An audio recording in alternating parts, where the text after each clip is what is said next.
I'm doing well. Di Metro TV kami masih tetap bekerja tidak seperti biasa. Jadi siaran seminggu 4 kali, satu hari ada pengganti, dan itu semua terjadi di semua program gitu. Jadi ya memang ada pengurangan jam kerja, sebagian work from home, tapi ya we're doing good sih. Itu kalau dari sisi pekerjaan. Kalau dari sisi yang lain, misalnya saya kebetulan ada side business kecil-kecilan, justru malah lumayan naik karena kebutuhan tempat tidur, kebutuhan rumah. Jadi itu yang ternyata orang cari selama ini. Jadi Sleep Project Indonesia ini adalah perusahaan yang saya rintis dengan business partner saya. Awalnya itu biasanya kalau kita cari bedding yang berkualitas, kita mesti ke department store. Karena ke department store harganya luar biasa mahal gitu. Kenapa kita nggak cari source yang bagus, yang kualitasnya sama dengan department store, tapi dengan harga yang masuk akal gitu. Coba deh kita simplify, kita provide sesuatu yang lebih terjangkau, dan akhirnya itu datang dengan ide itu. Ya alhamdulillah sih, selama masa pandemi karena orang stay at home, mereka cari sesuatu yang nyaman, buat di rumah itu lebih enak, akhirnya justru malah dari sisi penjualan naik. Exciting project, actually yes. So I've been doing this public speaking school with some friends. We're having Speakul Indonesia. It's a public speaking school.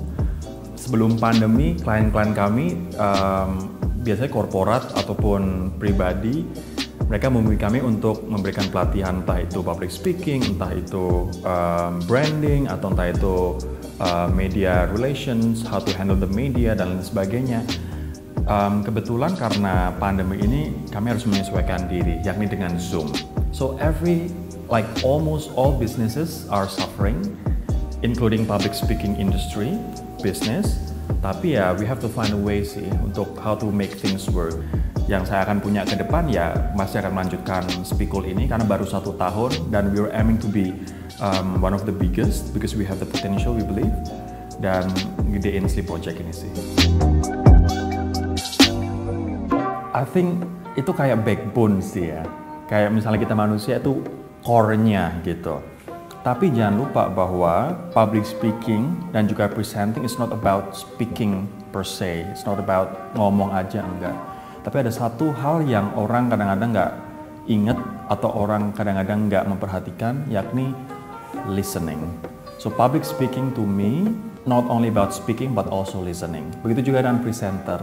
Akan ketahuan kalau misalnya seorang presenter itu hanya ngomong tanpa dia mendengarkan atau tanpa dia research dan belajar gitu. Nah, di public speaking dan juga di presenting ini saya pengen menjadi salah satu orang atau salah satu figur yang saya mau mendengar untuk nanti kita discuss about things that matter together and find solution out of it.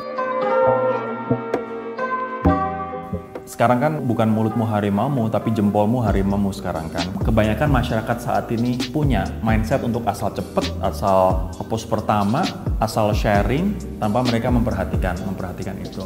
Saya sih melihatnya agak miris. Nah, tapi di platform saya, kemudian di Metro TV, kami punya program yang namanya fact check, yang itu hampir ada di semua program berita, untuk yuk apakah fakta ataukah berita ini benar atau enggak. Let's fact checking gitu. Jadi secara tidak langsung kami berharap pengen mengajarkan masyarakat untuk punya daya kritis itu. Kalau misalnya kamu mendapatkan informasi yang too good or too bad to be true, yuk gunakan nalar, gunakan critical thinking. Biar kita nggak gampang dimanfaatkan oleh orang-orang yang memanfaatkan hoax untuk kepentingan mereka. Gunawan Muhammad pernah mengatakan bahwa ketika media tidak punya suatu sikap, dia seperti mobil tanpa rem, jadi ngaco dan nabrak-nabrak gitu. Tapi tentunya adalah sikap yang kita memihak pada kepentingan publik, bukan kepentingan golongan. Kalau saya harapannya adalah di program saya minimal saya pengen bener-bener jagain gitu, bentengin agar ya kita benar-benar se-impartial mungkin, se-independen mungkin, se-fair mungkin.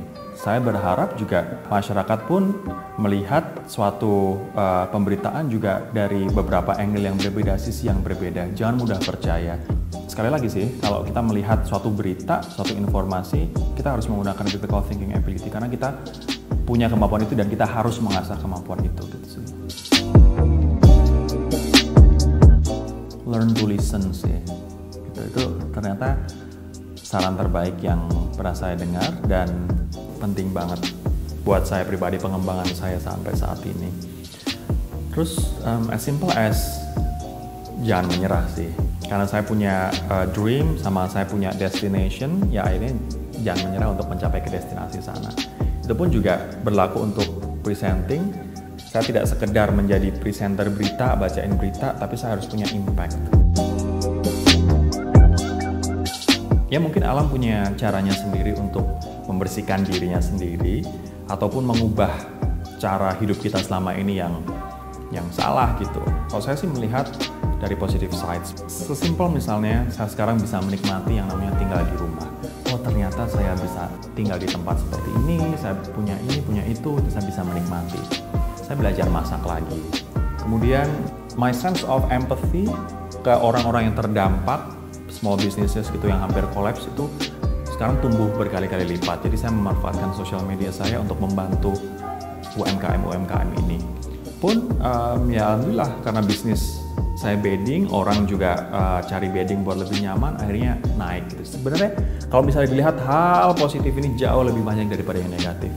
So I would encourage people to see from the positive sides because if we realize there are many things that we can gain positively from this pandemic sih. Di Metro TV, saya pengen banget wawancara Donald Trump. That's gonna be my bucket list. Dan pengen tahu sebenarnya apa yang membuat dia melakukan hal-hal yang dia lakukan saat ini. Kalau di Sleep Project, kami punya ambisi bahwa bisnis ini adalah bisnis setengah sosial. Sehingga karyawan-karyawan yang jadi anggota keluarga Sleep Project adalah mahasiswa yang kurang mampu, yang butuh cari kerja buat bayar kuliah, ataupun penjahit, ataupun misalnya tukang steam yang mereka kehilangan pekerjaan ketika pandemi ini gitu. Dan itu adalah cerita nyata gitu. Karena saya ngerasain banget, bener-bener ngerasain dulu gimana mahasiswa nggak punya duit dan harus cari duit sendiri, kerja sendiri, pontang-panting buat bayar kuliah, simply hanya untuk bayar kuliah. Saya pengen bantu sebanyak mungkin orang, even memberdayakan misalnya mereka yang didiskriminasi. I would definitely love to hire transsexual, transgender person, atau disabled person. Asalkan mereka bisa bekerja, bisa produktif, yuk kita kerja bareng-bareng gitu. Mereka adalah orang-orang yang mungkin didiskreditkan oleh masyarakat sendiri, padahal mereka juga punya potensi dan juga punya hak yang sama. Jadi my ambition is to help as many people as possible dan juga mengangkat mereka.